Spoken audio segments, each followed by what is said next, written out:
கனவெங்கும் தித்தித்தாய். அத்தியாயம் 4.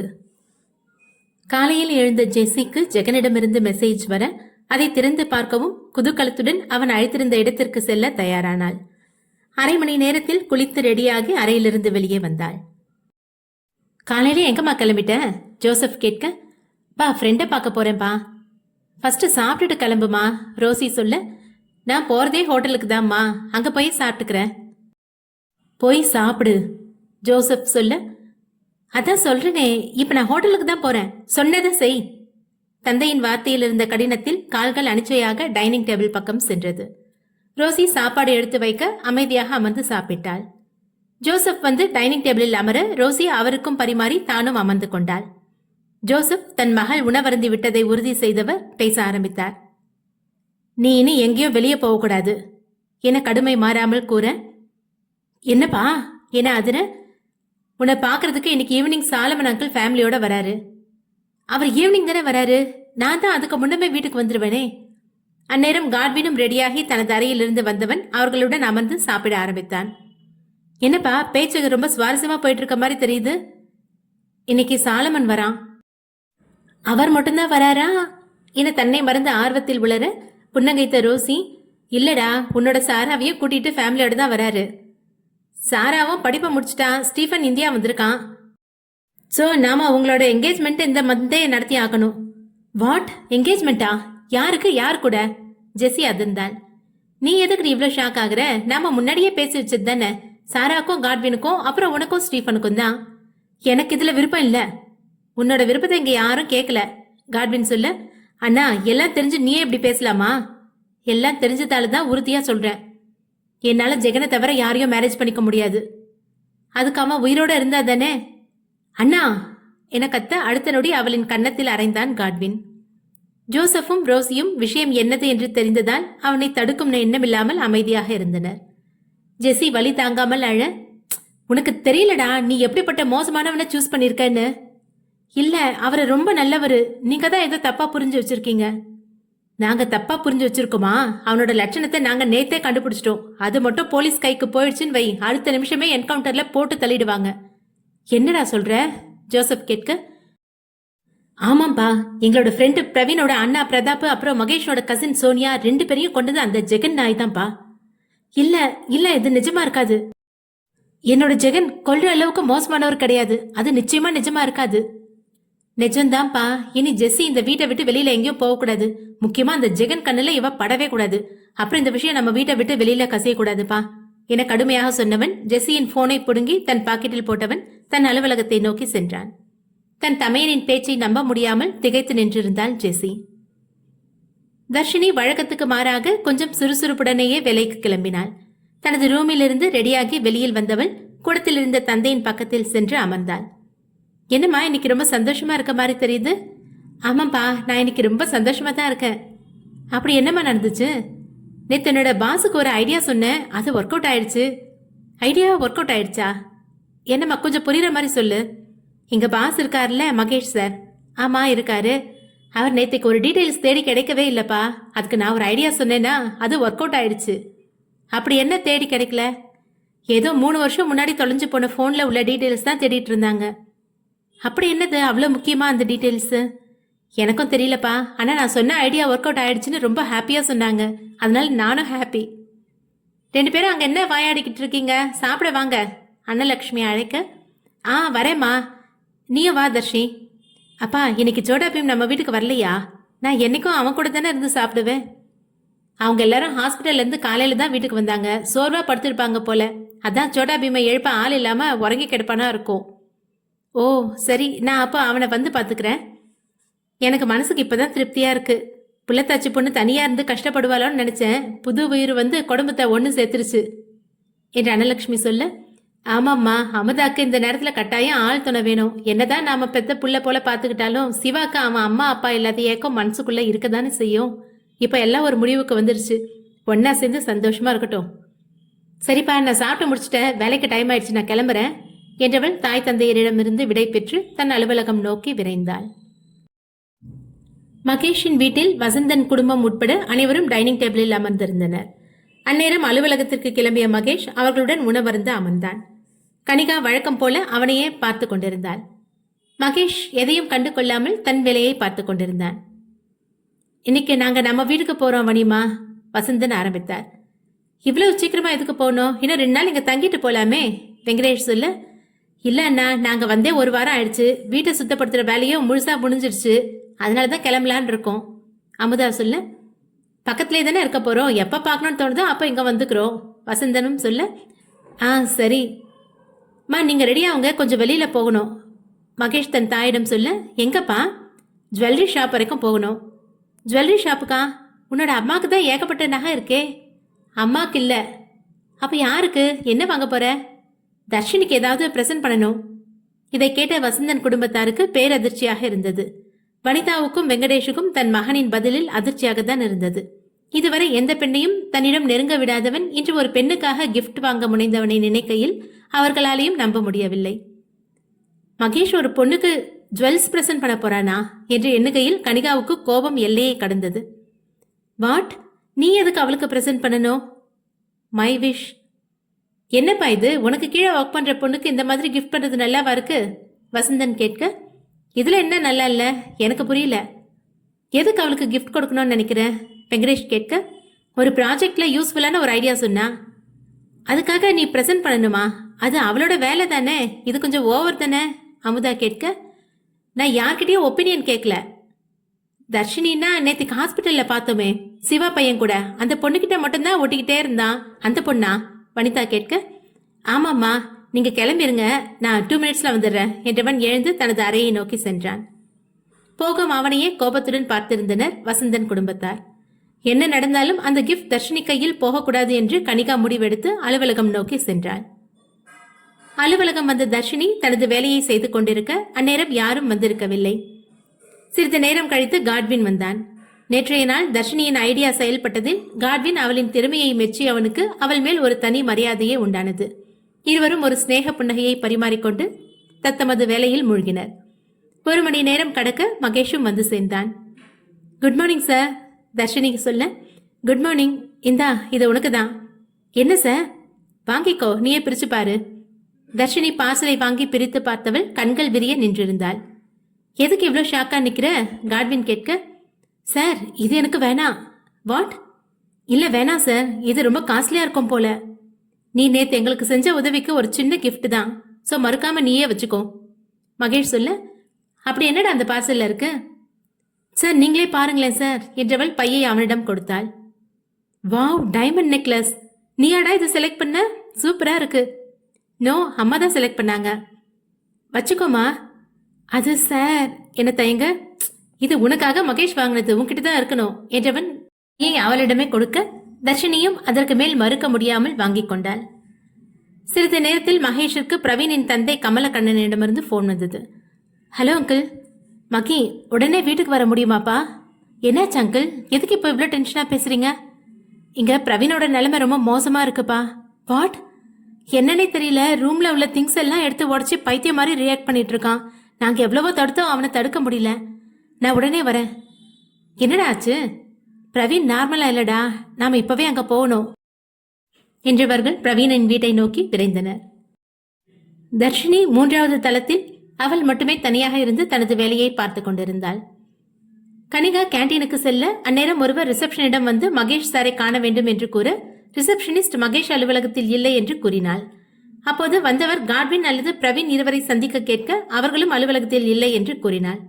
இதை கேட்டுக்கொண்டே போய்க் கொண்டிருந்த கனிகாவிற்கு தனது திட்டத்தை செயல்படுத்தும் சரியான சமயம் இதுதான் என்று தோன்றியது. கனிகா மகேஷ் அலுவலகத்தில் இல்லை என்று அறிந்த அடுத்த நிமிடம் 3வது தளத்தை நோக்கி விரைந்தாள். 3 இன்ச் உயர்ந்த காலனியின் டொக் டொக் என்ற காலடி சத்தத்தில் நிமிர்ந்த தர்ஷினி கனிகாவை பார்த்து எழுந்து நின்றாள். சிவாவின் விபத்து மூலம் கனிகா மகேஷின் அத்தை மகள் என்பதை அறிந்திருந்தாள். கனிகாவிற்கு அவள் பக்கத்தில் இருந்த பார்சல் மீதே கவனம் இருந்தது. ஹலோ மேடம், மகி எங்க? அவன் இல்லை என்பது தெரிந்தே உரிமையுடன் வினவினாள். ஏதோ அவசரமா வெளியில போயிருக்காங்க மேடம். ஓ அம்மா, இது என்ன என பார்சலை சுட்டி காட்டி கேட்க தர்ஷினி அந்த பார்சலை எடுத்து கனிகாவின் கையில் கொடுத்தாள். நீங்களே பாருங்க. பார்சலை திறந்து பார்த்த அவளின் கண்கள் விரிய கூடவே எரிச்சலும் உண்டானது. அதை வெளியில் காட்டாமல் தனக்குள் அடக்கிக் கொண்டாள். அப்போ மகி வீட்டில் சொன்ன எடுபடி நீதானா என இலக்காரமாக கேட்டாள். தர்ஷினிக்கு கொஞ்சம் அவமானமாக இருந்தது. அவளின் முக மாறுதலை ரசித்தபடியே மீண்டும் அவளின் ஏழ்மையை புரிய வைக்கும் நோக்கில் பேச ஆரம்பித்தாள். என்ன மேடம் சொல்றீங்க? இல்ல, வீட்டுல இதை பத்தி தான் மகி பேசிட்டு இருந்தான். ஏதோ நீ அவனுக்கு எடுபடி வேலை செஞ்சதா சொன்னா. இல்ல, அது ரொம்ப முக்கியமான ப்ராஜெக்ட் அப்படித்தானே என்கிட்ட சொன்னாங்க. முக்கியமான ப்ராஜெக்ட் தான், ஆனா அதுக்கு நீ எடுபடி வேலை தானே பார்த்த, அப்படிதான் மகி சொல்லிட்டு இருந்தான். ஓ என்றவளுக்கு அதுவரை மனதில் இருந்த சந்தோஷம் மொத்தமும் வடிந்து போனது. இதெல்லாம் உன்னை பொறுத்தவரை ரொம்ப காஸ்ட்லியான திங்ஸ் அப்படிதானே? ஆனா மகியை பொறுத்த வரைக்கும் இதெல்லாம் ஜஸ்ட் பிச்சை போடுற மாதிரி. ஆமா, நீ யாரு? என்ன கொடுத்தாலும் வாங்கிடுவியா என முகத்தில் அடித்தாற்போல் கேட்க, அது இல்ல என கூனி குறுக்கி பதில் சொல்ல முடியாமல் அவமானத்தில் தலை குனிந்தாள் தர்ஷினி. கனிகாவிற்கு தர்ஷினியின் கோலம் பார்த்து மனதில் ஏகபோக சந்தோஷம் அடைந்தது. இப்போதைக்கு இது இவளுக்கு போதும் என்றவள் அறையை விட்டு வெளியேறும் நோக்கில் திரும்பி நடக்க தர்ஷினியின் குரல் தடுத்தது. வாட்? நான் யார் என்ன கொடுத்தாலும் வாங்குற ரகம் கிடையாது மேடம். என் திறமை கிடைச்ச பரிசா தான் இதை நான் எடுத்துக்கிட்டேன். ஆனா இந்த நிமிஷத்துல இருந்து இது எனக்கு தேவையில்லை என உறுதியாக கூற கனிகாவின் முகத்தில் வெற்றி களிப்பு உண்டானது. ஓகே, ஓ இஷ்டம். இதை என்னால வீட்டுக்கு எடுத்துட்டு போக முடியாது. நீங்களே எடுத்துக்கிறீங்களா? வாட்? நீங்களே இதை எடுத்துக்கோங்க. உனக்கு பிச்சை போட்டது நான் எடுத்துக்கணுமா? Sorry madam. அப்ப நான் இதை வேற யாருக்காவது கொடுத்துடுறேன். என் மாமா வீட்டு சொத்தை நீ தானம் பண்றியா? நீ யாருக்கும் கொடுக்க தேவையில்லை, நானே எடுத்துக்கிறேன் என்றவள் பார்சலை எடுத்து விறுவிறுவென வெளியேறினாள். தர்ஷினி மகேஷின் எண்ணத்தை நினைத்து மனதில் எரிச்சலுற்றாள். மனம் தானாக முதல் நாள் மகேஷை சந்தித்ததை நினைத்துக் கொண்டது. மிடில் கிளாஸ் என்ற ஒரே காரணத்திற்காக தன்னை ஏளனமாக நோக்கியவனை உடனே புரிந்து கொண்டாள். தன் நிலைமை அவனுக்கு என்றும் புரியாது என்று. இச்சூழலில் தானே சிவா அண்ணாவும் வளர்ந்திருப்பான். ஆனால் அவனுக்கு இப்படிப்பட்ட எண்ணம் துளியும் இல்லாமல் தன்னிடம் சொந்த தங்கையாக பழகினானே என்று நினைத்தவள் ஒரு பெருமூச்சு விட்டபடி தனது வேலையை தொடர்ந்தாள். மகேஷும் காட்வினும் விரைந்து பிரவீனின் வீட்டிற்கு வர கூடத்தில் பிரவீனின் பெற்றோர் கமலக்கண்ணனும் சங்கரியும் ஒருவித பதற்றத்துடன் நின்றிருந்தனர். அங்கிள், பிரவீனுக்கு என்னாச்சு? என்னன்னே தெரியலப்பா. காலையில வழக்கம் போல வெளியில வர்றவன் இன்னைக்கு 8 மணி ஆகியும் வெளியில வரல. என்னாச்சுன்னு போய் கூப்பிட்டா ரூமையும் திறக்க மாட்டேங்கிறான். எவ்வளவு தட்டி பார்த்தும் திறக்கல. அதான் எங்களுக்கு பயமா இருந்துச்சுப்பா. ஓகே அங்கிள், நீங்க கவலைப்படாதீங்க, நாங்க பாத்துக்கிறோம் என்றவன் பிரவீன் அறையை நோக்கி ஓட பின்னே காட்வினும் சென்றான். டேய் பிரவீன், கதவை தரடா மச்சி. எந்த அரவமும் இல்லாததால் 2 நண்பர்களும் ஒருவருக்கொருவர் பார்த்தபடி ஒரு முடிவை எடுத்தனர். அதன்படி வீட்டின் வெளியே வந்தனர். அவர்களை புரியாது பார்த்து நின்றனர் பிரவீனின் பெற்றோர். என்னப்பா வெளியே போறீங்க? அவனுக்கு என்னாச்சுன்னு தெரியலப்பா, அவனுக்கு எப்படியாவது வெளியில கொண்டு வந்துருங்க என்ன சங்கரி அழ ஆரம்பித்தார். ஆண்டி அழாதீங்க, நாங்க அவனுக்கு எதுவும் ஆக விட மாட்டோம். நேத்து ஏதாவது வித்தியாசமா நடந்துச்சாப்பா? இருவரும் திடுக்கிட்டு அவரை நோக்க, நேத்து ஆபீஸ் முடிஞ்சு வந்ததுல இருந்தே அவன் சரியில்லை. நைட்டு சாப்பிடாமலேயே ரூம்ல போய் அடைஞ்சுக்கிட்டான். அப்படி எதுவும் இல்லை ஆண்டி. சரிப்பா, அவன் எப்படியாவது வெளியில அழைச்சிட்டு வாங்கப்பா. இப்பவே நாங்க அவனை வெளியில அழைச்சிட்டு வரோம் என்றவன் காட்வினுடன் பால்கனியில் ஏணி வைத்து ஏறி அவன் அறையின் உள்ளே சென்றனர். உள்ளே நுழைந்த நண்பர்கள் இருவரும் அவனின் நிலையை பார்த்து ஸ்தம்பித்து நின்றனர். ஒரு நிமிடத்தில் அவனை மீட்டவர்கள் பிரவீனை கையில் ஏந்தி அறையின் கதவை திறந்து காரை நோக்கி ஓடினர். கமலக்கண்ணன் தன் மகன் சுயநினைவு இழந்து கிடப்பதை பார்த்து அதிர்ச்சி அடைந்தவர் மகேஷின் பின்னாலேயே ஓடினார். ஐயோ, என் பிள்ளைக்கு என்ன ஆச்சு? சங்கரை கதறிக்கொண்டே ஓட, கார்ல இறங்க, நம்ம ஹாஸ்பிட்டல் போலாம். பிரவீனின் பெற்றோர் காரில் ஏற கார் மருத்துவமனையை நோக்கி பறந்தது. 15 நிமிடத்தில் மருத்துவமனையை அடைந்தவர்கள் பிரவீனை அவசர சிகிச்சையில் அனுமதித்தனர்.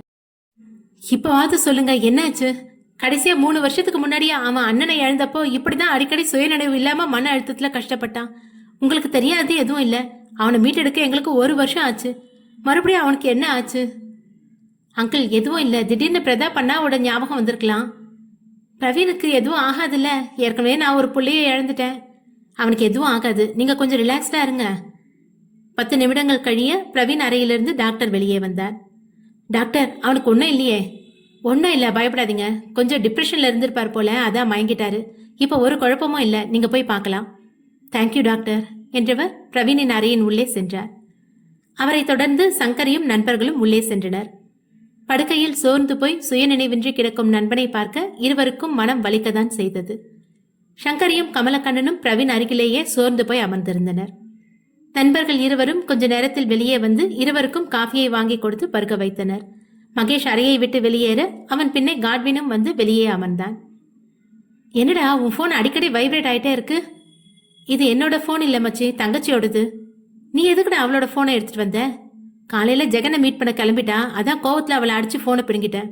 அடிச்சியா என அவனை முறைக்க, வேற என்னடா பண்ண சொல்ற? என்ன சொன்னாலும் புரிஞ்சுக்காதவள அடிச்சுதான் புரிய வைக்கணும். இப்ப கூட அந்த நாத்தாரி ஜெகன் தான் விடாம போன் அடிச்சுட்டே இருக்கான். நாம இந்த போனை வச்சு அவன் போனை ஹேக் பண்ணா என்ன? அவனுக்கு எந்த சந்தேகமும் வராதுல்ல. ஐடியா நல்லா தான் இருக்கு, ஆனா அவன் சீக்கிரம் கண்டுபிடிக்கவும் வாய்ப்பு இருக்கு. அப்படின்னா நமக்கு தேவையான டீட்டெயில்ஸ் கிடைக்கிற வரைக்கும் இந்த போன் ஜெசிக்கிட்டே இருக்கட்டும். அதுலயும் ப்ராப்ளம் இருக்கு. இதுல என்னடா ப்ராப்ளம்? இன்னைக்கு ஈவினிங் சாலமன் அங்கிள் ஃபேமிலியோட வராரு.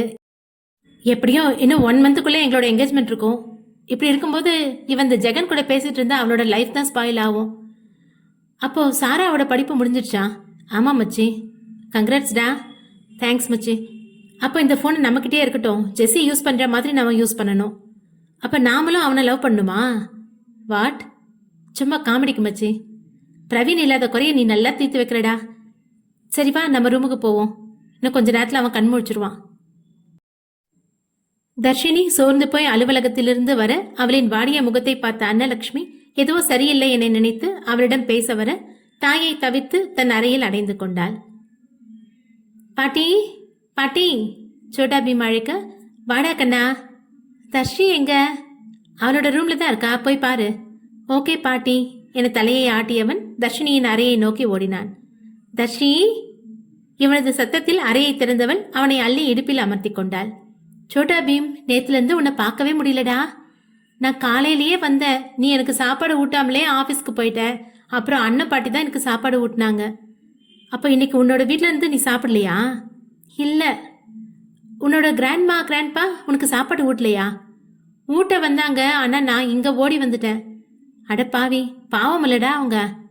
ஆனால் எனக்கு அண்ணன் பாட்டி சாப்பாடு தானே பிடிச்சிருக்கு. அப்படி சொல்லக்கூடாது சோட்டா பீம், அவங்க மனசு கஷ்டப்படும்ல. நான் அப்படிதான் சொல்லுவேன். நோ. எஸ். நோ. இப்ப சொல்லு பார்க்கலாம். சொல்லு சொல்லு என அவனுக்கு கிச்சு கிச்சு மூட்ட தர்ஷினியும் தன் கவலை மறந்து இருவரும் விளையாடத் தொடங்கினர். இருவரும் சிரித்தபடியே அறையிலிருந்து வெளிவர கூடத்திலிருந்த அன்னலட்சுமி மகளை நிறைவுடன் பார்த்தார். அவருக்கும் மகளின் முகத்தில் சிரிப்பை பார்த்தவுடன் தான் திருப்தியாக இருந்தது. எங்கம்மா கிளம்பிட்ட? இவனோட வரும்போதே சோர்வா வந்த, காஃபி போட்டு தரட்டுமா? வேணாமா, நான் போய் சிவானாவை பார்த்துட்டு வந்துடுறேன் என்றவள் சிவாவின் வீட்டை நோக்கி சென்றாள். மருத்துவமனையில் அனுமதிக்கப்பட்டிருந்த பிரவீன் கண் விழிக்க பெற்றோர்கள் அவனை பார்த்து கண் கலங்கி நின்றிருந்தனர். மகேஷ் காட்வின் அவன் அருகே வர இருவரையும் இருக்க அணைத்துக் கொண்டான். என்னடா இப்படி ஆயிட்ட?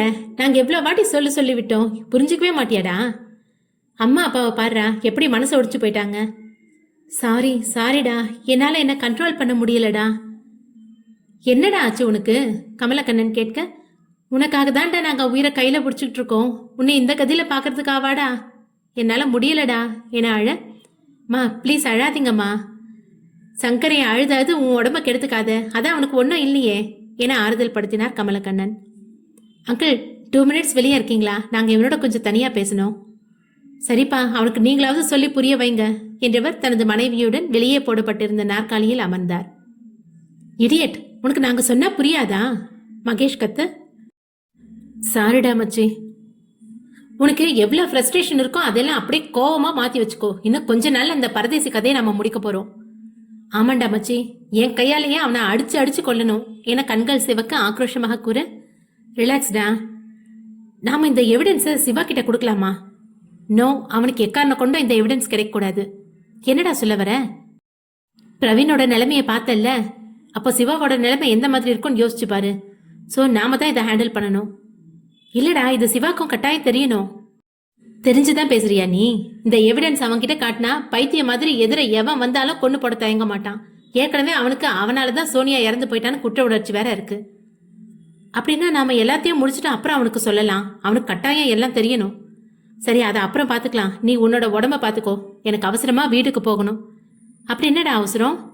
சாரா வராடா, அதான் சாருக்கு இவ்வளோ அவசரம். ஓ. காட்வின் ஒரு வெட்க புன்னகையை சிதறியவன் தன் நண்பர்களிடமிருந்து விடை பெற்று வீட்டிற்கு விரைந்தான். பாலா அலுவலகத்திலிருந்து வீட்டிற்கு வந்தவன் கனிகா சொன்னதையே நினைத்துக் கொண்டிருந்தான். சற்று நேரத்திற்கு முன் அலுவலகத்தில் நடந்த உரையாடல். Hello Bala sir. சொல்லுங்க madam, any doubt? No Bala. அப்புறம் எதுக்கு என்னோட கேபின் வந்திருக்கீங்க?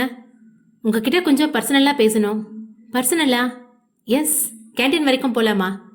ஓகே என்றவன் யோசனையாக அவள் பின்னே சென்றான். கேண்டீனில் எதிரெதிரே அமர்ந்தவர்கள் சில நிமிட அமைதிக்கு பின் கனகாவி பேச்சை ஆரம்பித்தாள். நீங்க தர்ஷினியை லவ் பண்றீங்க தானே? எஸ், அதனால உங்களுக்கு என்ன பிரச்சனை? எனக்கு எந்த பிரச்சனையும் இல்லை, உங்களுக்கு தான் பிரச்சனை ரெடியா இருக்கு. வாட்? இதை பாருங்க என தன் கையில் இருந்த பார்சலை அவனிடம் காட்ட, டைமண்ட் நெக்லஸ், இதை எதுக்கு என்கிட்ட காட்டுறீங்க? இன்னைக்கு மகேஷ் தர்ஷினிக்கு இதை பிரசன்ட் பண்ணான். வாட் என அதிர்ச்சியில் இருக்கையிலிருந்து எழ, கூல் மிஸ்டர் பாலா, இதெல்லாம் பார்க்கும்போது எனக்கு உறுத்தலா இருக்கு, அதான் உங்களை அலர்ட் பண்ண வந்தேன். நீங்க எதுக்கு உங்க பேரண்ட்ஸோட அவளோட வீட்டுக்கு போய் பொண்ணு கேட்கறது குட் ஐடியான்னு எனக்கு தோணுது என்றவள் எழுந்து சென்று விட்டாள். யோசனையில் இருந்து கலைந்தவன் ஒரு முடிவை எடுத்து தன் தாய் தந்தையரின் அறையை நோக்கி சென்றான். காட்வின் தன் மனம் விரும்பியவளை காணப்போகும் மகிழ்ச்சியில் வீட்டிற்கு வந்தான். என்ன இருந்தாலும் போனில் பேசுவதும் வீடியோ கால் பார்ப்பதும் நேரில் பார்ப்பது போல் இருக்காதல்லவா? மகிழ்ச்சியாக வீட்டுக்கு வந்தவனை சோகமான வீடுதான் வரவேற்றது. வாப்பா காட்வின், ரோசி கூப்பிட, என்னம்மா ஏதோ மாதிரி இருக்கீங்க? இன்னும் 2 ஹவர்ஸ்ல சாலமன் அங்கிள் வந்துருவாரு. உன்னோட தங்கச்சியை போய் பாரு. அவளுக்கு என்னாச்சு? என்ன பதற? அவளுக்கு எதுவும் இல்லடா, நீ பதற அளவுக்கு. நீ வீட்டை விட்டு போனதுக்கு அப்புறம் ரூம்ல போய் அடைஞ்சவ இது வரைக்கும் வெளியே வரவே இல்லை. சரிம்மா, நான் போய் பார்க்கறேன் என்றவன் அவள் அறையை நோக்கி விரைந்தான். கட்டிலில் அழுதழுது சோர்ந்து போய் உறங்கிக் கொண்டிருந்தாள் ஜெசி. ஜெசி, தன் தமையனின் அழைப்பில் கண் விழித்தவள் படுக்கையிலிருந்து எழுந்து கட்டிலில் அமர்ந்தாள். என்னன்னா, நீ பண்றது உனக்கே நல்லா இருக்கா? என்னோட நிலைமை தெரிஞ்சு நீ இப்படி கேட்கலாமா? அந்த ஜெகன் அவ்வளவு நல்லவன் இல்லம்மா. இல்ல, நீ பொய் சொல்ற. எனக்கு தெரியும் என் ஜெகனை பத்தி. புரியாம பேசாத. இன்னைக்கு ஸ்டீஃபன் வரான், அவனுக்கு முன்னாடி இப்படி அழுது வடிஞ்சிட்டு நிக்காத. நான் யாருக்கு முன்னாடியும் வந்து நிக்க மாட்டேன். நான் உனக்கு கெடுதல் பண்ணுவேன்னு நினைக்கிறியா? அண்ணா சொல்லுமா, நான் உனக்கு கெடுதல் பண்ணுவேனா?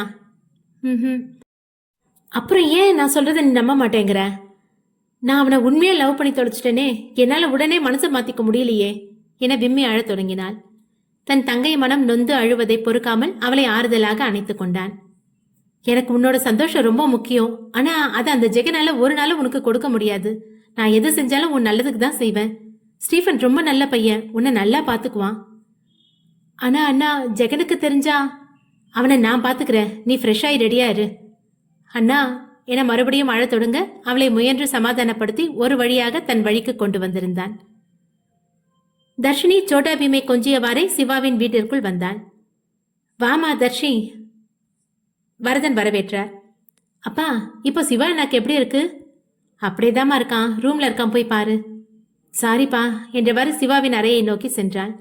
அங்கே தாமரையும் அமிர்தாவும் அவன் அருகே அமர்ந்திருந்தனர். வா தர்ஷி என அமிர்தா வரவேற்க, அண்ணி, சிவா அண்ணா தூங்குறாங்களா? ஆமா தர்ஷி, இப்பதான் தூங்க ஆரம்பிச்சாங்க. அம்மாடி தர்ஷி, என் பேரனை அப்படி என்ன சொல்லி மயக்க வச்சிருக்க என விளையாட்டாக கேட்டார். காலையில சாப்பாடு ஊட்ட போனா உன் கையால தான் சாப்பிடுவேன்னு உன் வீட்டுக்கு ஓடி வந்துட்டான். அவன் என்னைக்கும் காலையில என் கூடவே சாப்பிட்டு பழகிட்டாம்மா.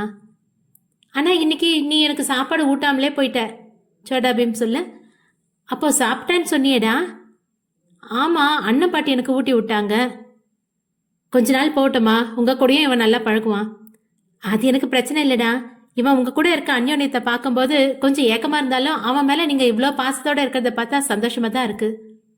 அந்நேரம் கூடத்தில் பேச்சு சத்தம் கேட்க அறையில் இருந்த 3 பெண்மணிகளும் சோட்டா பீமுடன் கூடத்திற்கு வந்தனர். சிவாவை பார்க்க மகேஷின் குடும்பம் வந்திருந்தது. தர்ஷினி அனிச்சையாக மகேஷை பார்க்க அவனும் இவளை ஒரு பார்வை பார்த்து சிவாவின் அறையை நோக்கி சென்றான். வனிதாவும் வெங்கடேஷும் வரதனுடன் பேசியவாறு சோஃபாவில் அமர்ந்தனர். அண்ணா, சிவாக்கு இப்ப பரவாயில்லையா? எதுக்கு இவ்வளோ சீக்கிரம் வீட்டுக்கு கூட்டிட்டு வந்த? அவனுக்கு ஹாஸ்பிட்டல்ல இருக்க கொஞ்சம் கூட பிடிக்கலமா, அதனாலதான் எல்லா வசதியோட வீட்டுக்கு கொண்டு வந்துட்டேன். ஆமால்ல, நானும் அதை மறந்துட்டேன் என்றவரின் பார்வை அமிர்தாவின் பக்கத்தில் நின்று கொண்டிருந்த தர்ஷினியின் மேல் படிந்தது. நீ தானேம்மா தர்ஷினி? மகேஷ் ஆஃபீஸ்ல தானே ஒர்க் பண்ற? ஆமாங்க. உனக்கு அவன் கொடுத்தானே நெக்லஸ், அது உனக்கு பிடிச்சிருந்ததா? தர்ஷினி அவர் இப்படி கேட்டதும் பதிலளிக்க முடியாமல் திக்கி திணறி நின்றிருந்தாள். என்ன, நம்ம மகி தர்ஷினிக்கு நெக்லஸ் கொடுத்தானா? வரதன் ஆச்சரியமாக கேட்டார். ஆமா அண்ணா, இவ மகிக்கு ஏதோ பெரிய ஹெல்ப் பண்ணிருக்கான், அதுக்காக ஏதாவது பிரசன்ட் பண்ணணும்னு நெக்லஸ் வாங்கி கொடுத்தான். நான் தான் சூஸ் பண்ணேன். மிராக்கிள் தான், வரதன் பாராட்டினார். எனக்கும் அப்படிதான் தான் இருந்துச்சு என்று வெங்கடேஷும் சேர்ந்து கொண்டார். நீ சொல்லுமா, உனக்கு அந்த நெக்லஸ் பிடிச்சிருந்தது தானே? அது ஏய், என்கிட்ட காட்டவே இல்லை பாரு. நீ 10 ரூபாய்க்கு ஒரு கிளிப் வாங்கினாலே கொண்டு வந்து காட்டுவேன், இதை என்கிட்ட காட்ட தோணலையா உனக்கு என பொய் கோபமாக அமிர்தா கூற, எடுத்துட்டு வாமா பார்க்கலாம் தாமரை சொல்ல தர்ஷினி தயங்கியபடியே நின்ற இடத்திலேயே நின்றிருந்தாள். ஏம்மா அப்படியே நிக்கிற? அந்த நெக்லஸ் என்கிட்ட இல்ல. என்ன, மகேஷ் உங்ககிட்ட கொடுக்கலையா? தாமரை கேட்க. கொடுத்தாரு. அப்ப ஏன் இல்லைங்கிற? அந்த நெக்லஸை நான் இன்னொருத்தங்களுக்கு கொடுத்துட்டேன். அப்போதுதான் சிவாவின் அறையிலிருந்து வெளியே வந்த மகேஷின் காதில் தர்ஷினி கடைசியாக சொன்ன வாக்கியம் தெளிவாக கேட்டது. மருத்துவமனையில் அனுமதிக்கப்பட்டிருந்த பிரவீன் அன்றிரவே டிஸ்சார்ஜ் ஆகலாம் என டாக்டர்கள் கூற கமலக்கண்ணன் மனைவி மகனுடன் ரிசப்ஷன் ஹாலுக்கு வந்தார். நீங்க 2 பேரும் இங்கே இருங்க, நான் பில் பே பண்ணிட்டு வந்துடுறேன். சரிங்க. கவுண்டரில் நிறைய ஆட்கள் வரிசையாக நிற்க கமலக்கண்ணன் வர சிறிது நேரமானது. இருக்கையில் அமர்ந்து கொண்டிருந்த பிரவீன் தன் மொபைலை நோண்டியவாறே அமர்ந்திருந்தான். அப்போது அவன் காதுகளுக்கு ஏதோ பழக்கப்பட்ட குரல் கேட்க குரல் வந்த திசையை நோக்கி பார்வையை செலுத்தினான். இவன் இருக்கையிலிருந்து 4-5 இருக்கைகள் தள்ளி தேவிகா தன் தம்பியுடன் பேசியவாறு அமர்ந்திருந்தாள். அவளை பார்த்தவாறே தன் இருக்கையிலிருந்து எழுந்தவன் அவள் அருகே போக, எங்கப்பா போற? இதோ வந்துடுறேம்மா. சரிப்பா, சீக்கிரமா வந்துரு, இப்ப அப்பா வந்துடுவாரு. சரிம்மா என்றவன் தேவிகாவின் முன் சென்று நின்றான். தன் மகன் போவதையே பார்த்து கொண்டிருந்த சங்கரி அவன் ஒரு பெண் முன் சென்று நின்றதும் பார்வையை அகற்றாமல் அங்கேயே பார்த்து கொண்டிருந்தார். ஹாய் தேவிகா. திடீரென தன் பெயரை கேட்டதும் திடுக்கிட்டு திரும்பிய தேவிகாவின் முன் புன்னகைத்தபடி பிரவீன் நின்றிருந்தான். அவனை அங்கு எதிர்பாராதவள் இருக்கையிலிருந்து உடனே எழுந்து அவன் முன்னே நின்றாள். யாருக்கா இவரு? ரஞ்சித் கேட்க. என்னோட பாஸ். Hi sir. யாருக்கு என்ன ஆச்சு? எதுக்கு 2 பேரும் ஹாஸ்பிட்டல் வந்திருக்கீங்க? அப்பாவுக்கு ஆபரேஷன் சார். ஆபரேஷனா என்றவன் தேவிகாவை பார்க்க அவள் சோகத்தில் சோர்ந்து போய் தலை கவிழ்ந்து நின்றிருந்தாள். ஆமா சார் என ரஞ்சித் சொல்ல, எப்போ ஆபரேஷன்? அது என சொல்ல தயங்கியபடி நின்றிருந்தான். இன்னைக்கு நைட்டு தான் சார் ஆபரேஷன் என கண்கள் கலங்க கூறினாள் தேவிகா. இவர்களின் நடவடிக்கை பிரவீனுக்கு நெருடலாக இருக்க அப்போது அவர்களிடம் நெருங்கி வந்த நர்ஸ் சொன்ன செய்தியில் தேவிகா அப்படியே இயலாமையில் இருக்கையில் அமர்ந்து விட்டாள். பிரவீனோ கோபத்தின் உச்சிக்கே சென்று விட்டான். பரத்வாஜ் தன் தொழில்துறை நண்பர்களுடன் கலந்துரையாடி சில முக்கியமான முடிவுகளை எடுத்தவர் அதை விரைவிலேயே செயல்படுத்த எண்ணினார். கேசவா ஐயா, என்ன ஏதாவது பிரச்சனையா? ஆமாங்க ஐயா. என்ன நடந்துச்சு? அந்த சிவா ஹாஸ்பிட்டல்ல இருந்து வீட்டுக்கு போயிட்டான். அது எப்படி முடியும்? 2 நாள்ல எப்படி அவன் டிஸ்சார்ஜ் பண்ணாங்க? அவனோட அப்பா வீட்டையே ஹாஸ்பிட்டல் ஆக்கிட்டாரு. ஓஹோ, அந்த அளவுக்கு செல்வாக்குள்ளனா அவன்? ஆமாங்க ஐயா, ஒரு 7-8 நகைக்கடை வச்சிருக்கான். சொசைட்டில நல்ல பேரோடவும் இருக்காரு. அப்ப அவனை ஹாஸ்பிட்டல்ல போடுற பிளான் சொதப்பிடுச்சு. வேற ஏதாவது தான் சிந்திச்சாகணும். என்ன 2 பேரும் தீவிரமா டிஸ்கஸ் பண்ணிட்டு இருக்கீங்க என கேட்டவாறு இவர்களை நோக்கி வந்தான் ஜெகன். வாப்பா ஜெகா. வணக்கம் சின்னையா. அந்த பையன் ஹாஸ்பிட்டல்ல இருந்து டிஸ்சார்ஜ் ஆயிட்டான். தெரியும்பா. அம்மா, நீ ஏன் இவ்வளோ சைலண்டா இருக்க? உன்னோட முகமே சரியில்லையே. எல்லாம் என் டார்லிங்னால தான். ஏன், என்னாச்சு அவளுக்கு? அவளை என்கிட்ட பேச விடாம பண்ணிட்டான் அந்த காட்வின். அதுக்காகவா இவ்வளோ டல்லா இருக்க? நீ ஊன்னு ஒரு வார்த்தை சொல்லு, நம்ம ஆட்களை வச்சு அந்த பொண்ணை தூக்கிடலாம்.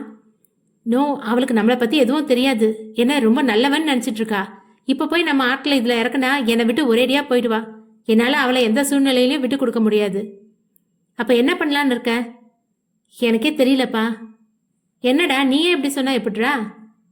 ஐயா, சின்னையாவை கொஞ்ச நாள் ஃப்ரீயா விடுங்க, எல்லாத்தையும் நான் பாத்துக்கிறேன். தேங்க்ஸ் கேசவா. சரி சரி, இனி நாம தாமதிக்க கூடாது. அந்த ஏசிபி சிவா மட்டும் எழுப்பி வந்தான்னா நம்ம விஷயத்த நோண்டாம இருக்க மாட்டான். அதை நான் பாத்துக்கிறேன் ஐயா, நீங்க டென்ஷன் ஆகாதீங்க. அப்புறம் நான் கிளம்புறேன் என்றவன் வீட்டை விட்டு வெளியேறினான். பா, இந்த கேசவனை எங்க பிடிச்சிங்க? அநியாயத்துக்கு ரொம்ப நல்லவனா இருக்கான். எல்லாம் பணம் செய்யற மாயம் தம்பி. அவனுக்கு ஒரு மாச சம்பளமே 7 லட்சம் கொடுக்குறனே. என்னது?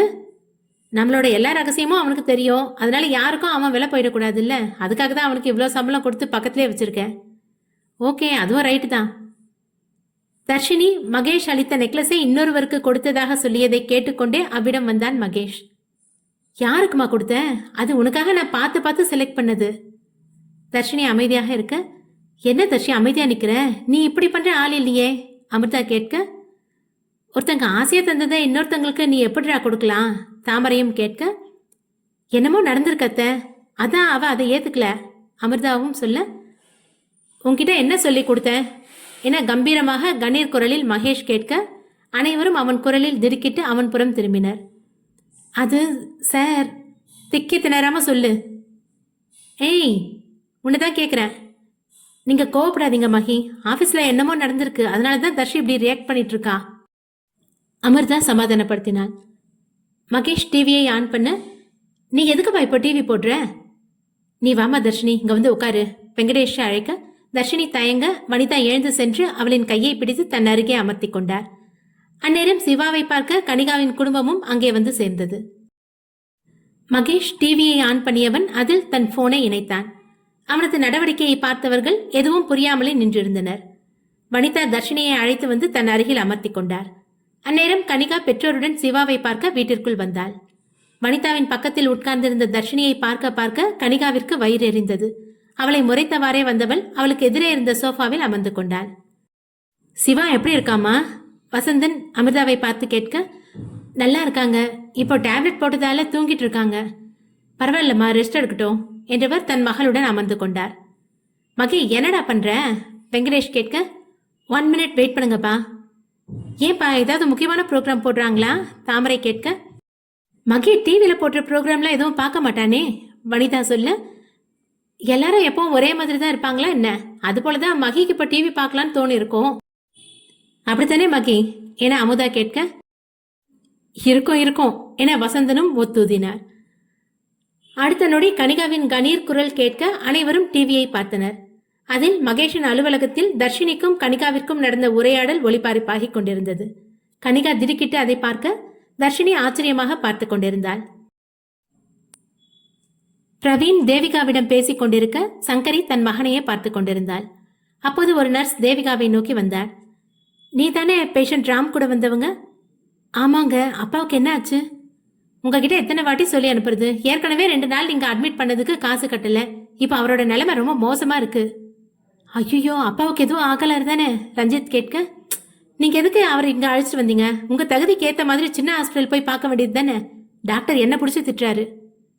சாரி சிஸ்டர், அப்பாவுக்கு உடனே ஆபரேஷன் பண்ணுங்களேன் ப்ளீஸ். நான் இன்னும் 1 வாரத்துல பணத்தை கட்டிடுறேன். நீ என்னம்மா என்கிட்ட கெஞ்சிட்டு இருக்க? என்னால என்ன பண்ண முடியும்? போய் பணத்தை கட்டுற வழியை பாருமா, இல்லைன்னா உங்க அப்பாவை அழைச்சிட்டு வேற ஹாஸ்பிட்டல் போயிரு என்றவர் அங்கிருந்து நகர, சிஸ்டர் 1 மினிட். சொல்லுங்க மிஸ்டர். அவருக்கு உடனே ஆபரேஷன் பண்ண ரெடி பண்ணுங்க. அவங்க நிறைய பில் பே பண்ண வேண்டியது இருக்கு சார். அது கிளியர் பண்ணாதான் டாக்டர் ஆபரேஷன் பண்ண ஒத்துக்குவாரு. நான் இப்பவே கட்டுறேன், நீங்க ஆபரேஷனை ஸ்டார்ட் பண்ணுங்க. ஓகே சார் என ஆபரேஷன் தியேட்டரை நோக்கி சென்றாள். ரொம்ப தேங்க்ஸ் சார், இந்த உதவியை நாங்க எப்பவும் மறக்க மாட்டோம் ரஞ்சித் சொல்ல, பிரவீன் தேவிகாவை பார்க்க அவள் கண்களில் கண்ணீர் வழிய இயலாமையில் அப்படியே இருக்கையில் அமர்ந்து விட்டாள். பில்ல கொடு. அக்காட்ட தான் சார் இருக்கு. தேவி, பில்ல கொடு. சார் சீக்கிரம் கொடு, நம்ம டைம் டிலே பண்ண ஆபரேஷனுக்கும் டிலே பண்ணுவாங்க. தேவிகா வேறு வழி இல்லாமல் தன் கைப்பையில் இருந்த சில தாட்களை எடுத்து அவனிடம் கொடுத்தாள். சரி, நான் கட்டிட்டு வந்துடுறேன் என்றவன் திரும்ப முன்னே சங்கரி வந்து நின்றாள். மா, என்னப்பா எங்க கிளம்பிட்ட? இவ தேவிகா எங்க ஆபீஸ்ல தான் ஒர்க் பண்றா. இவரோட அப்பாவுக்கு ஆபரேஷன், அதான். சார் எங்களுக்கு ஹெல்ப் பண்றாருங்க ரஞ்சித் சொல்ல, நான் எப்படியாவது உங்க பணத்தை திருப்பி தந்துடுறேன் என்ன தேவிகா சொல்ல, அதெல்லாம் அப்புறம் பார்த்துக்கலாம். மா, நீங்க இவ கூடவே இருங்க, நான் பில் பே பண்ணிட்டு வந்துடுறேன். சார் நானும் உங்க கூட வரேன் ரஞ்சித் வர. ஓகே என இருவரும் பில் கவுண்டரை நோக்கி சென்றனர். போகும் மகனையும் தன் பக்கத்தில் இருப்பவளையும் மாறி மாறி பார்த்து கொண்டிருந்தாள் சங்கரி. ஆனால் தேவிகாவோ அவரின் பார்வை மாற்றத்தை உணரும் நிலையில் இல்லை. காட்வின் ஒரு வழியாக தன் தங்கையிடம் பேசி தன் வழிக்கு கொண்டு வந்திருந்தான். அவளும் அண்ணனின் மேலிருந்த பாசத்தாலும் குடும்பத்திற்காகவும் ஒத்துக்கொண்டாலும் அவளின் மனம் ஜெகனை மட்டுமே தேடிக்கொண்டிருந்தது. ரோசி தன் மகளின் உடனடி மாற்றத்தில் சந்தேகம் இருந்தாலும் இப்போதைக்கு இதுவே போதும் என நினைத்தார். ஜோசப் தன் நண்பனின் குடும்பத்தை அழைத்து வர ஏர்போர்ட் சென்றிருந்தார். மா, அப்பா எங்க வந்துட்டு இருக்காங்க? ஜெசிக்கு சிரிப்பு தாங்கவில்லை. இதோட நீ 50 வாட்டிக்கு மேல கேட்டுட்டடா ரோசி சொல்ல, இதுக்கு நீயே போயிருக்கலாம்ல ஜெசியும் கேட்க, பிரவீனுக்கு மட்டும் இப்படி ஆகலன்னா நானே போயிருப்பேன்.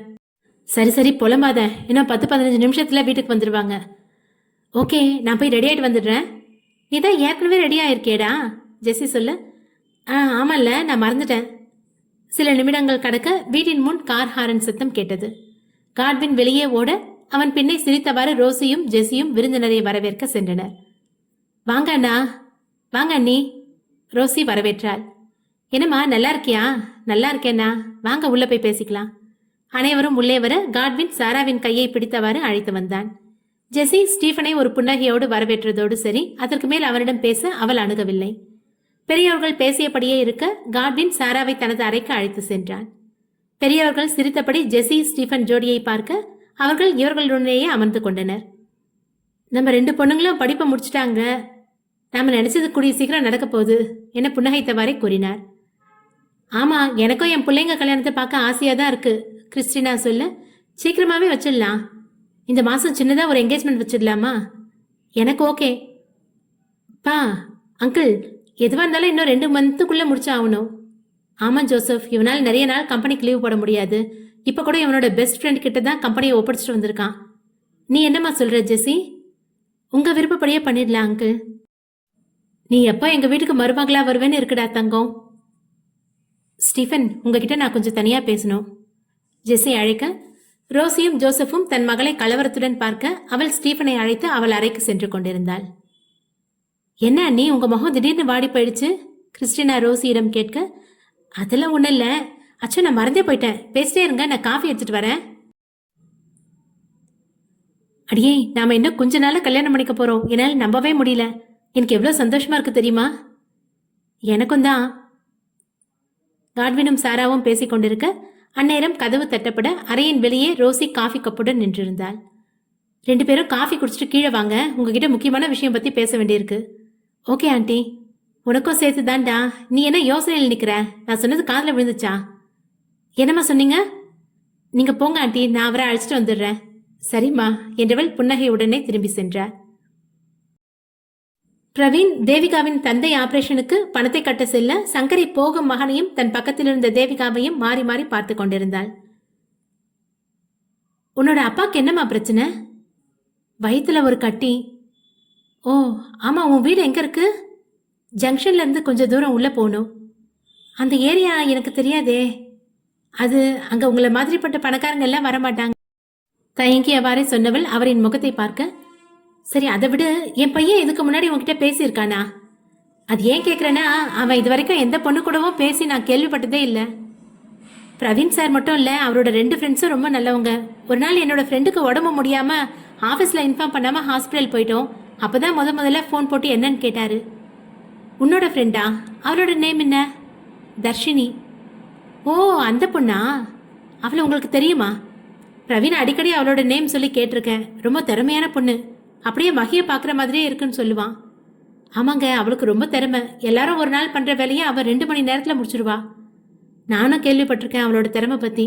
அப்புறம் எப்போவாவது உங்ககிட்ட என் பையன் பேசியிருக்கானா? ஆமாம், ஒரு நாள் பைக் மக்கர் பண்ணிடுச்சு. அப்போ அவர் தான் ஹெல்ப் பண்ணாரு.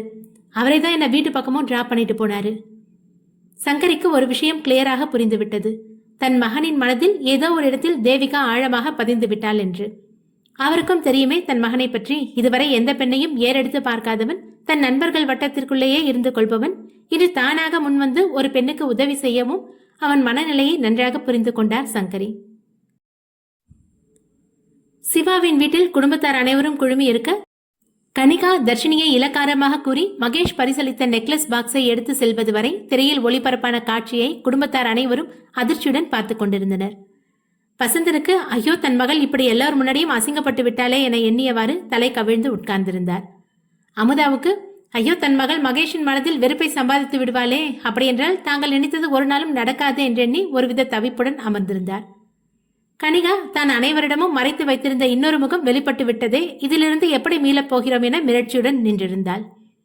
மகேஷினி தன்னை ஏற்பதும் சந்தேகமே என எண்ணிக்கொண்டிருந்தவளின் நினைவலைகளை கலைத்தது குடும்பத்தாரின் பேச்சுவார்த்தை.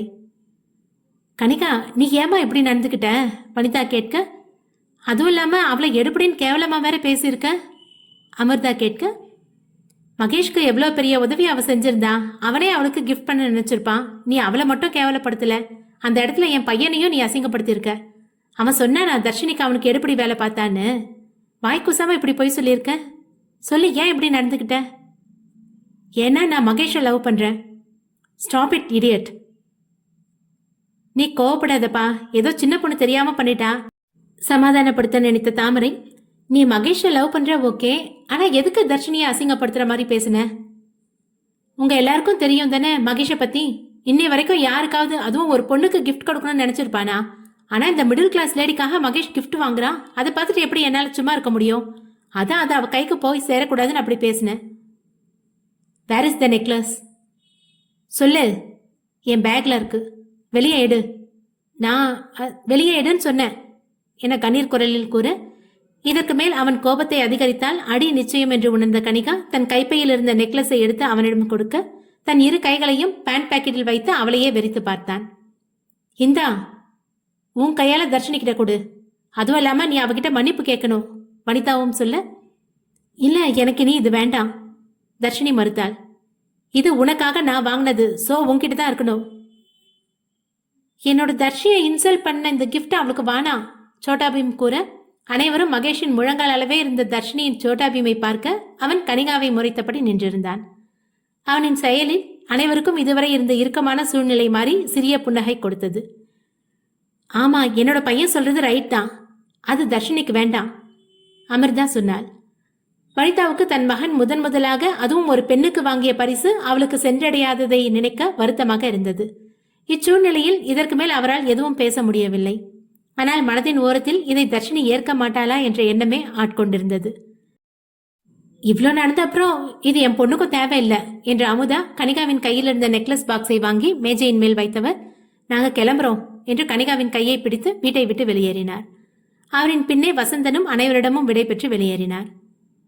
பாத்தீங்களா அத்தை, அவங்க மேல தப்ப வச்சுக்கிட்டு ஒரு சாரி கூட சொல்லாம ஏதோ நாம கூப்பிட்டு வச்சு அசிங்கப்பட்டுனது மாதிரி கிளம்பி போறாங்க, அமிர்தா கேட்டாள். அவங்க அப்படிதாம்மா, அவங்க போகட்டும். தர்ஷினி, இதை நீயே எடுத்துக்கோயம்மா, உனக்காக தானே வனிதா பார்த்து பார்த்து செலக்ட் பண்ணி வாங்கியிருக்கா. இப்ப நீ இதை எடுத்துக்காம இருந்தா அவளோட மனசுதான் கஷ்டப்படும் என தன் அண்ணியின் மனம் புரிந்து கூற, ஆமாம்மா, நீ ஏத்துக்காம இருந்தா என்னோட மனைவி இன்னும் ஒரு வாரத்துக்கு மூஞ்ச தூக்கி வச்சுக்கிட்டு தான் நடப்பா. இது வரைக்கும் நடந்ததை மறந்துடுமா. மகி, நீயே எடுத்து அவகிட்ட கொடு. என்றவன் மேஜையின் மேல் இருந்த நகை பெட்டியை எடுத்து அவளிடம் கொடுக்க, அந்நேரம் அன்னலட்சுமி அவசரமாக தர்ஷினியை அழைத்தபடி வீட்டிற்குள் நுழைந்தார். ரோசியும் ஜோசப்பும் தன் மகளின் எண்ண ஓட்டத்தை அறிந்தவர்கள் கலவரமாக அமர்ந்திருக்க, தன் மகள் சிரித்தபடியே ஸ்டீஃபனுடன் வருவதை ஆச்சரியமாக பார்த்தனர். என்ன ஆண்டி அப்படி பாக்குறீங்க? அது ஒன்றும் இல்லப்பா என தன் மகளை பார்த்தவாறே ரோசி கூற, மா எதுக்கு அவசர அவசரமா வர சொன்னீங்க என கேட்டபடியே சாராவின் கையை பிடித்து கொண்டு படியிலிருந்து இறங்கி வந்தான் காட்வின். எல்லாம் உங்களோட என்கேஜ்மெண்ட் பத்தி தான். எப்ப வைக்கலாம் என கேட்டவாறு சோஃபாவில் அமர்ந்தவன் தன்னருகே சாராவையும் அமர்த்தி கொண்டான். இவர்களின் இணக்கத்தை பார்த்த பெரியவர்களுக்கு சந்தோஷமாக இருந்தது. ஆனால் ஸ்டீஃபன் ஜெசி ஜோடிகள் தங்களுக்குள் ஒரு பிடிமானம் இல்லாமல் இருப்பதைப் போலவே அவர்களுக்கு தோன்றியது. என்ன முடிவு பண்ணிருக்கீங்க? ஸ்டீஃபன் கேட்க, இன்னும் 2 வாரத்துல என்கேஜ்மெண்ட் வச்சிடலாம். அதுக்கு அடுத்த 2 வாரத்துக்குள்ள மேரேஜ் வச்சுக்கலான்னு டிசைட் பண்ணியிருக்கோம். உங்க 4 பேருக்கும் ஓகே தானே? எங்களுக்கு டபுள் ஓகே. எங்களுக்கும் தான் டபுள் ஓகே, ஸ்டீஃபனும் சொல்ல. அப்ப நான் சர்ச் ஃபாதர் கிட்ட இன்ஃபார்ம் பண்ணிடுறேன். சர்ச் பக்கத்தில் இருக்க மண்டபத்தையே புக் பண்ணிடலாம். மண்டபம் எல்லாம் எதுக்கு? என்கேஜ்மெண்ட்டை சிம்பிளா பண்ணிக்கலாம், மேரேஜ்னா கிராண்டா பண்ணலாம். அதுவும் கரெக்ட் தான். நாம 2மே கிராண்டா பண்ண நினைச்சா இத்தனை நாளுக்குள்ள பண்ண முடியாதுல்ல. அப்போ நம்ம ஹோட்டல்ல சின்னதா ஒரு பார்ட்டியோட முடிச்சிடலாமா? இந்த ஐடியா நல்லா இருக்கு, நாம அப்படியே பண்ணலாம். ஓகே, மார்னிங் சர்ச்சில் என்கேஜ்மெண்ட், ஈவினிங் ஹோட்டல்ல பார்ட்டி, அதுவும் சிம்பிளா. எல்லாருக்கும் ஓகே தானே? மற்றவர்கள் அனைவரும் ஒருங்கே ஓகே ஓகே என புன்னகைத்தவாறே கூறினர். அப்புறம் மேரேஜ் முடிஞ்சு ரிசப்ஷனுக்கு நாம அந்த மண்டபத்தையே புக் பண்ணிடலாம். ஓகே, எங்களுக்கும் ஓகே. அப்போ நம்ம நாளையிலேருந்து மேரேஜ் பர்ச்சேஸ் எல்லாம் பண்ண ஆரம்பிச்சிடணும். ட்ரெஸ் ஆர்டர் கொடுக்கணும். ட்ரெஸ் பற்றி நீங்கள் டென்ஷன் ஆக வேணாம், அது நாங்களே பார்த்துக்குறோம். ஓகே தானே என்ன ஸ்டீஃபனை பார்த்து காட்வின் கேட்க, ஆமாம் ஆண்டி, நாங்களே போய் அதை சூஸ் பண்ணிக்கிறோம்.